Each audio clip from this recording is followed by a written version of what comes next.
South Africans seeking employment opportunities outside the country are advised to exercise caution due to a rise of human trafficking scams.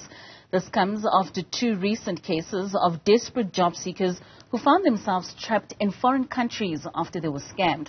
For more on this, we are now joined by Nomshado Nkosinkulu, Head of Communications at Media Monitoring Africa. Thank you so much for joining us this evening, Nomshado. Now, how rife is human trafficking in South Africa? I think it's honestly becoming a big problem, particularly because now technology, as it's evolving, as it's becoming more sophisticated, is actually assisting in this.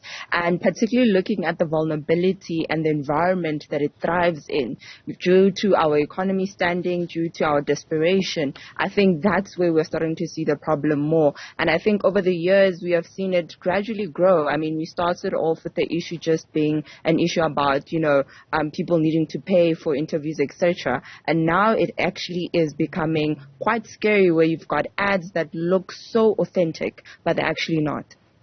Do we know who's targeted the most? Is there a certain group that we can specifically hone in, male, female, people more from the rural or the urban areas who are finding themselves more as victims of these scams?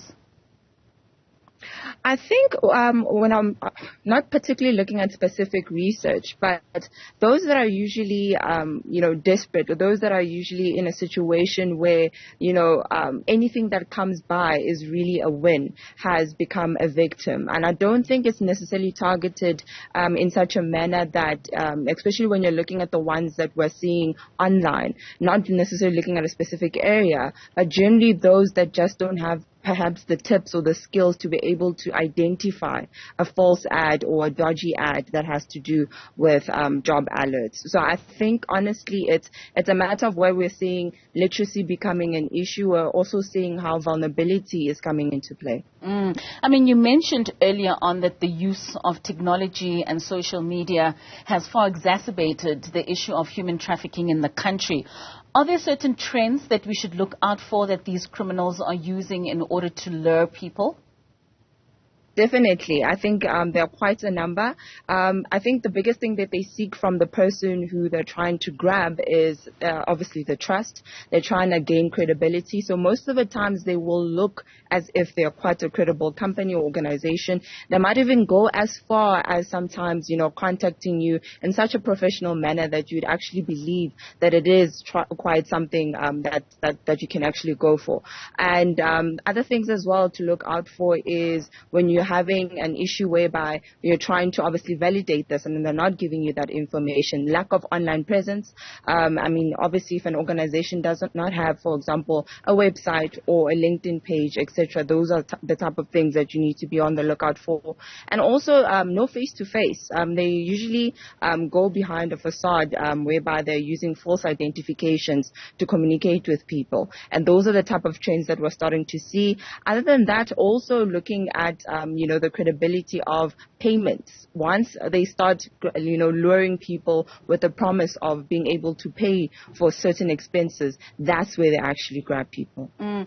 We've seen a couple of notifications circulating around on social media platforms notifying people of certain buildings in the Johannesburg CBD where you'd be lured in for a job interview, and some don't make it out of those buildings. Definitely, and I think this is where, as I mentioned earlier, these were the earlier trends that we started seeing, where certain buildings were allocated, and used for these things. And then we started seeing them actually being very visible online, and now it's becoming a thing whereby people go there and they're not necessarily sure, and the importance of actually verifying, checking their contact details, and honestly, don't take it at face value.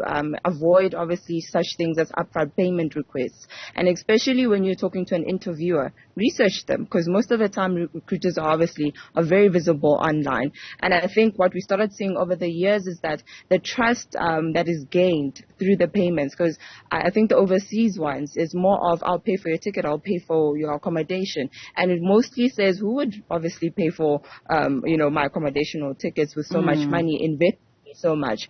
And literally something as simple as that could lure somebody in.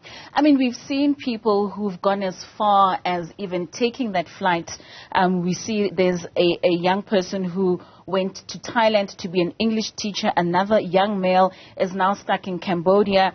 What do people then do when they find themselves in those situations in those foreign lands? I think that's where even our government, is struggling, in the sense that they're actually trying to mitigate it before it gets to a point where somebody is stuck in a different country. And I think it also goes to other countries doing similar. I mean, you see China, a lot of teachers, are present there from different various countries. And then that being, the picture that's painted, it shows that actually I can work overseas. But the problem now becomes once they're in the country and trying to mitigate that and trying to deal with the issue becomes a problem. And I think we started seeing government to say, stop turning to us, DERCA, for example, for us to validate, the job or the job offer that you've gotten. Because once they're in the country, now it starts, about embassies, and you're bringing in all other parties to play. And I'd like to believe it even becomes more trickier when, once the people that you were there for disappear or either use you for horrible instances. And of course, for people to check with embassies or alert embassies once they arrive in a certain country, should anything happen to them.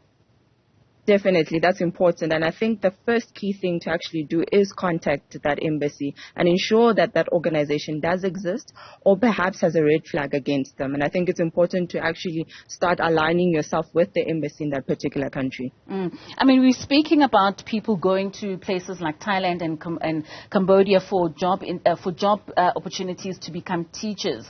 Are there certain categories of jobs that are targeted for people to be on the lookout for when it comes to human trafficking? I think the first one definitely is teaching, particularly because it's the most accessible in terms of skills, and that's what we've been seeing over the years, and that's kind of the key one that we're starting to see come to light. And then secondly, I'd like to believe more of the artistic skills as well that are coming into play, and those being used to lure people in. So lastly, what advice would you have for someone? I mean, you've mentioned so many of that people should check with embassies, should do all these double checks. But really, in the time where so many young people are not working, there's so much desperation when it comes to people looking for jobs. What advice would you have for young South Africans? I think, first of all, start analyzing and criticizing, the opportunity and the ad. Look for the communication. Are there any high-pressure tactics that you're starting to see or come to play? Lack of online presence, no face-to-face interviews or video interviews, suspicious, payment methods, and also lack of transparency from the company or the organization itself. In most instances, they really try to push you towards that direction. Verify the contact details. In most instances, they actually use false contact details aside from the main one that they're actually communicating to the individual with.